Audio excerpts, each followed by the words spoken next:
दिल्लीत झालेल्या पुरस्कारांमुळे राजकीय पटलावर संताप नाट्य सुरू झालं आहे असं म्हणलं तर चुकीचं ठरणार नाही. कारण शरद पवार आणि एकनाथ शिंदे हे एका मंचावर आले आणि त्यानंतर हा सगळा सत्कार सोहळा पार पडला आणि यानंतर आता विविध राजकीय चर्चा आता सुरू झालेल्या आहेत. माझ्यासोबत शिवसेना उद्धव बाळासाहेब ठाकरे पक्षाच्या उपनेत्या सुषमा अंधारे आहेत. ताई, या सगळ्या घटनांकडे, या घटना म्हणता येणार नाही, सोहळ्याकडे कसं बघता आणि त्याच्यानंतरच्या येणाऱ्या प्रतिक्रियांकडे तुम्ही कसं बघता? साहित्य संमेलन आणि वाद हे एकमेकांना चिकटून येतात. याच्या संबंधाने आता आपल्याकडच्या विश्व साहित्य संमेलनामध्ये मुख्यमंत्री देवेंद्र फडणवीसांनीही सांगितलं की साहित्य संमेलन, राजकारण या सगळ्या गोष्टी एकत्र येतात. त्यामुळे जे काही घडलं त्याच्यात वाद होणार नाही असं काही नव्हतंच. तो वाद होणं अपेक्षित होतं. परंतु पवार साहेबांच्या संबंधाने राऊत साहेब जे व्यक्त झाले त्या व्यक्त होण्याच्या पाठीमागची भूमिका समजून घेतली पाहिजे असं मला वाटतं. पवार साहेब आमचे आहेत, आमच्या हक्काचे आहेत. आमची आणि त्यांची एक आघाडी आहे, ते मित्रपक्ष आहेत. त्यामुळे मित्रपक्षावर आमचा एवढा तर अधिकार असेल की जो आमचा शत्रू गट आहे किंवा ज्यांच्यामुळे आमच्या पक्षाचं नाव चिन्ह गेलं, ज्यांच्यामुळे आम्ही गेली 3-4 वर्षांपासून प्रचंड एक मनस्ताप सहन केला, तर आमचा मित्र जर त्या मंचावर दिसला तर आमचं व्यथित होणं फार स्वाभाविक आहे. पण शिवसेनेचा प्रॉब्लेम असा आहे की शिवसेनेला आपला जो खरेपणा आहे किंवा शिवसेनेला जो आपला जो स्वभाव आहे तो स्वभाव लपवता येत नाही. म्हणजे काही लोक म्हणतात ना की टप्प्यात आल्यावर कार्यक्रम करू, तसं टप्प्यात आल्यावर वगैरे असं काही शिवसेनेकडे नसतं. शिवसेनेकडे मनाला गोष्ट नाही रुचली ती ताडकीफाड लगेचच बोलून दाखवली. शिवसेना रोखठोकपणे बोलण्यामध्ये आत्तापर्यंत प्रसिद्ध आहे. त्यामुळे जे त्यांना जे वाटलं, ओपन किचन जे शिस्त ते दिसतं, जे वाटलं ते राऊत साहेबांनी आपलं म्हणणं मांडलेलं आहे. पण राऊत साहेब असं म्हणतायत की थेट अस्मितेचाच मुद्दा त्यांनी उपस्थित केला.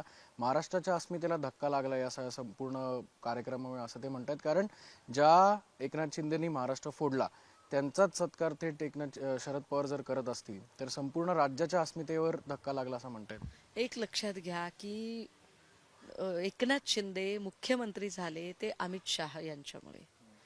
अमित शहांनीच पुढाकार घेतला होता एकनाथ शिंदे यांना मुख्यमंत्री करण्याचा. महाराष्ट्रातही जेव्हा जेव्हा अमित शहा येतात तेव्हा तेव्हा देवेंद्र फडणवीसांच्या पेक्षा सुद्धा अमित शहा आणि एकनाथ शिंदे यांची जास्त सलगी असते, जास्त जवळीक असते.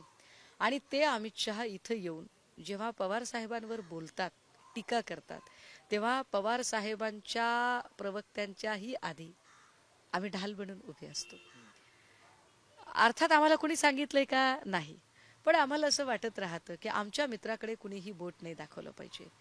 त्या अमित शहांच्या सरपरस्तीखाली वाढणारे एकनाथ शिंदे, त्या एकनाथ शिंदेच्या पुरस्कार सोहळ्याला जावं की न जावं, तर पवार साहेबांच्या तशा मूव्ज खूप अनाकलनीय असतात, अनप्रिडिक्टेबल असतात.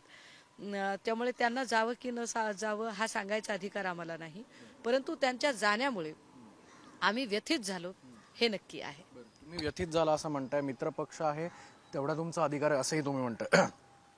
2 दिवसात व्हॅलेंटाईन्स डे येतोय, तर याच निमित्ताने दुरावा असं काही दिसतंय, जाणवतोय?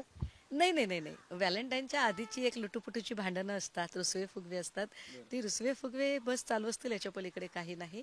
पण व्हॅलेंटाईनचा तुम्ही उल्लेख केलाच आहे तर तुम्हाला हे सांगितलं पाहिजे की बऱ्याचदा ना मुलगा मुलगी पळून जातात, सगळ्यांचा विरोध पत्करतात, कुठेतरी जाऊन लग्न करतात आणि मग त्यानंतर त्यांच्या अत्यंत गोडी गुलाबीचे दिवस सुरू होतात. एक एक हनीमून पिरियड सुरू होतो आणि तो हनीमून पिरियड संपला की सगळा रंग उडून जातो. सध्या शिंदे आणि भाजपाचं मात्र ते झालेलं आहे. सुरत गुवाहाटीला ते पळून गेले, तिकडे पळून जाऊन त्यांनी स्वतःचं काहीतरी ठरवलं आणि मग नंतर इकडे आले. हनीमून पिरियडचे सुरुवातीचे गोडी गुलाबीचे दिवस, सभागृहात एकमेकांची भलावण, स्तुती पाठकासारखी भाषणं, शब्दफुलांची उधळण, हे सगळं आता संपलेलं आहे. आणि आता ज्या पद्धतीने त्यांच्यामध्ये एक एक कुरघोड्या करण्याचं राजकारण सुरू आहे. प्रताप सरनाईकांनी 1310 बसेस खरेदीचा निर्णय घेतला, त्याला भाजपाकडून खो देणं असेल, गडचिरोलीचं पालकमंत्रीपद काढून घेणं असेल, रायगडच्या पालकमंत्रीपदावरून दोघांमध्ये प्रचंड रस्सीखेच असेल, किंवा पालघरचं पालकमंत्रीपद गणेश नाईकांना असतानाही गणेश नाईकांनी ठाण्यामध्ये मला जनता दरबार घ्यायचं आहे हे म्हणणं असेल, किंवा कालच्या आपत्ती निवारणमध्ये त्यांची वाईल्ड कार्ड एंट्री असेल, हे सगळं जर बघितलं तर निश्चितपणे भाजप आणि शिंदे यांचा हनीमून पिरियड संपलेला आहे आणि आता ते घटस्फोटाच्या मार्गावर चालले आहेत असं म्हणण्याला पुरेसा वाव आहे. मग दिल्लीतल्या पुरस्कारांबद्दल रोहित पवार असं म्हणतात की राज्य जे आहे ते यशवंतराव साहेबांच्या विचारांवर चाललेलं आहे आणि तो राजकारणाचा सुसंस्कृतपणा जो आहे तो पुढे नेण्याचं काम पवार साहेब करतायत. तर याबद्दल जे संजय राऊतांनी केलेलं विधान असतील किंवा त्यांचे जे सगळ्या आजची कमेंट्स असतील त्या खूप आश्चर्यकारक आहेत असं म्हणतात. रोहित पवार असतील किंवा एकूणच सगळे हे सगळे आमच्या मित्रपक्षातले आहेत. सगळ्यांबद्दल आमच्या मनामध्ये आदरभाव आणि ममत्व आहे. परंतु यशवंतराव चव्हाण सोयीनुसार आठवू नयेत एवढी आमची किमान माफक अपेक्षा आहे की जेव्हा जेव्हा आपल्या वागण्या बोलण्याला समर्थन मिळवून घ्यायचं असेल तेव्हा तेव्हा यशवंतराव चव्हाण साहेब आठवावे असं पण काही नाहीये. याची कृपया आपण दखल घ्या. पण म्हणजे तुम्ही त्याच मुद्द्यावर येत आहे की मित्रपक्ष आहे म्हणून या सगळ्या गोष्टी होत राहतात. नहीं नहीं, मी मगाशीही कोणाशी तरी बोलताना म्हटलं बघा कि एक हमारा दोस्त है जिससे हम बहुत बहुत ज्यादा वफादार है और हमारा एक वफादार दोस्त जिसने हमसे एक एक एक इंतहा की हद तक बेवफाई की है, अगर उससे जाकर आंख मिचोली कर रहा है तो यकीनन वफादार दोस्त को बुरा तो लगेगा ना. बस तेच आहे. बेवफाई झाली आहे म्हणजे नहीं नहीं, आंख मिचोली असं म्हटलं मी की बेवफाई करने वाले दोस्त से अगर आंख मिचोली हो रही है तर वाईट वाटणार की आम्हाला. असं कसं.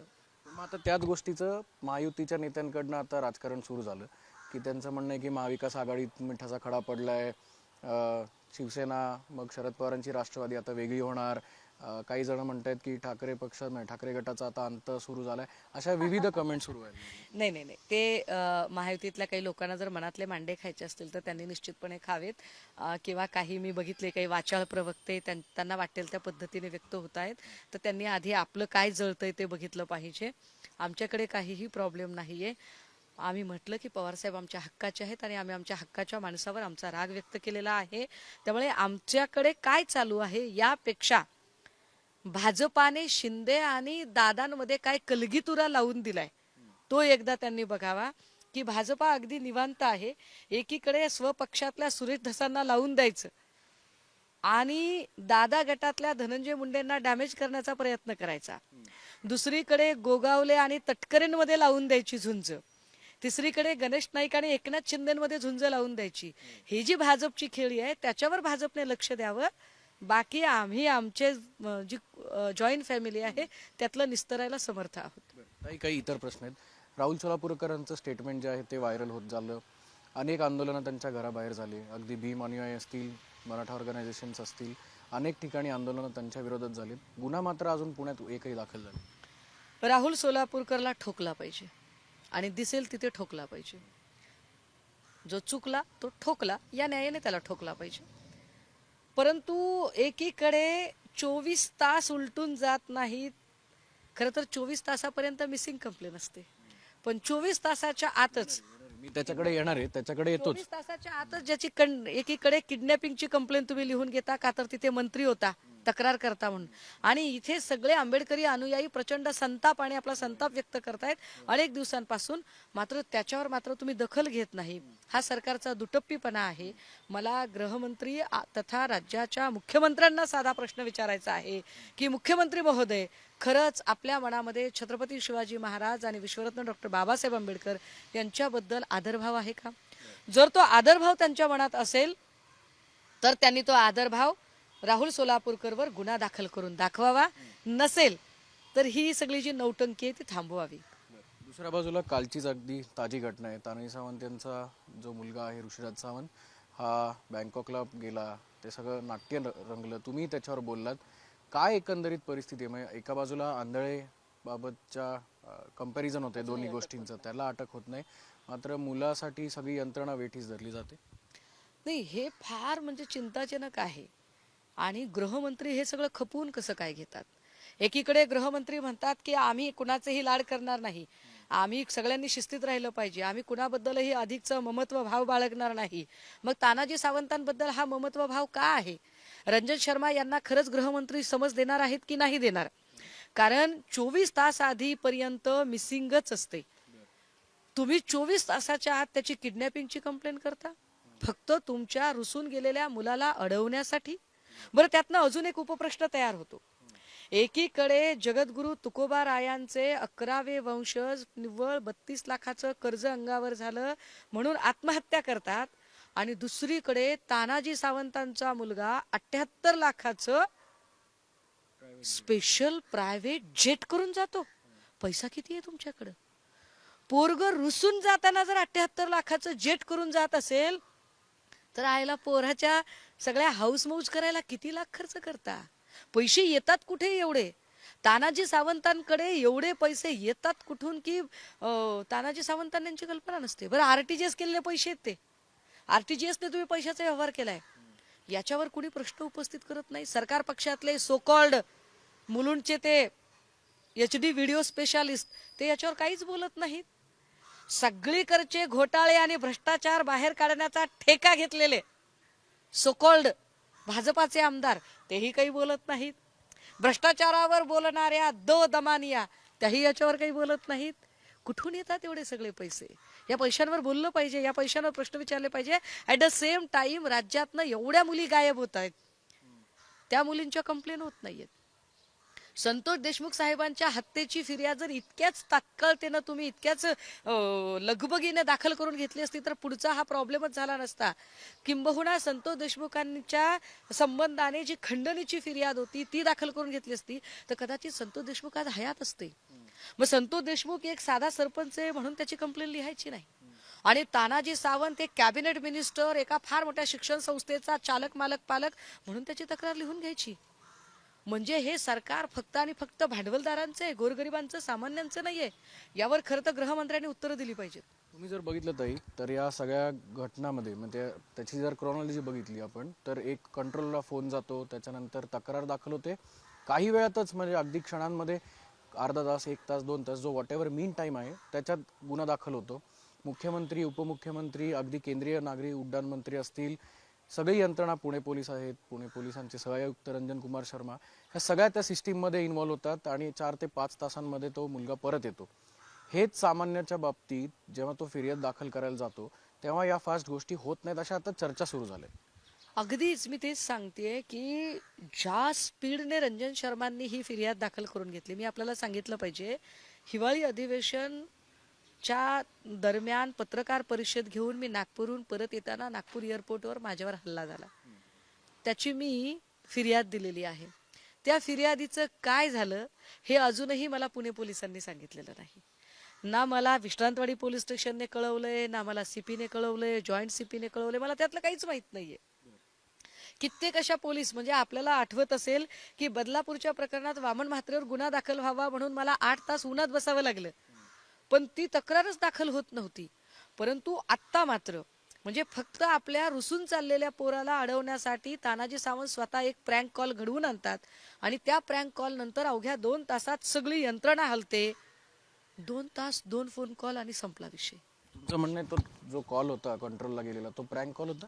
अर्थात तो प्रँक कॉल होता. कारण ज्या पद्धतीने, बघा, माझ्या बोलण्याला खूप सारे आधार आहेत. एकीकडे तानाजी सावंतांच्या कुटुंबातल्याच व्यक्ती, गिरिराज सावंत आणि इतर लोक असं सांगत आहेत की त्यांच्या घरात असा काही प्रॉब्लेम नव्हता किंवा तो कुठेही निघून गेला नव्हता, बस त्याला स्वतंत्र काहीतरी करायचं होतं जे घरच्यांना मान्य नव्हतं. म्हणजे तुम्हाला माहिती होतं सगळं, तो गेलाय हे तुम्हाला माहिती होतं, त्याने एवढी मोठी रक्कम भरली आहे याचा अर्थ त्याच्यासोबत त्याच्या क्रू मेंबरची सगळी लिस्ट आहे, हे सगळं तुम्हाला माहित असताना तुम्ही किडनॅपिंग म्हणता. कारण तुम्हाला माहित होतं की किडनॅपिंग म्हटल्याशिवाय पोलीस यंत्रणा तुम्हाला हाताळता येणार नाही, पोलीस यंत्रणा वापरता येणार नाही, आणि पोलीस यंत्रणेच्या शिवाय तुम्हाला उड्डाण केलेलं विमान पुन्हा परत बोलावता येणार नाही. बंगालच्या उपसागरातनं तुम्ही विमानाला परत बोलावता, ताकद किती आहे. त्याच ठिकाणी जर एखादा गोरगरिबाचा जीव चालला तर मात्र तुम्ही त्याला साक्ष, पुरावे, कागदपत्र, किती गोष्टी मागता, तपासता. अजूनही तुम्ही वाल्मिक कराडाच्या आवाजाची टेस्टिंग घेताय, त्या आवाजाचं पुढे काय झालं ते कळतच नाहीये. अजूनही तुम्ही तपासताय, तुम्हाला एक मोबाईल रिकव्हर होत नाहीये साधा. बंगालच्या उपसागरातनं अख्खं विमान तुम्ही परत आणता पण तुम्हाला विष्णू चाटेचा एक मोबाईल रिकव्हर होत नाही. तुम्ही त्याच्यात पुरावे आहेत का आम्ही तपासून बघू वगैरे म्हणताय, आणि याच्यात असा कोणता पुरावा तुम्हाला किडनॅपिंगचा मिळाला होता? कोण होता किडनॅपर? कुणाचा कॉल होता तो? कुठल्या नंबरवरून आला होता? कळालं पाहिजे जनतेला. कारण यासाठी सगळा वेळ, पैसा आणि श्रम जे तुम्ही वाया घालवलेत तो वेळ, तो पैसा, तो श्रम हे इथल्या सामान्य लोकांच्यासाठी तुम्ही कधीही खर्च करत नाही. खूप खूप धन्यवाद ताई.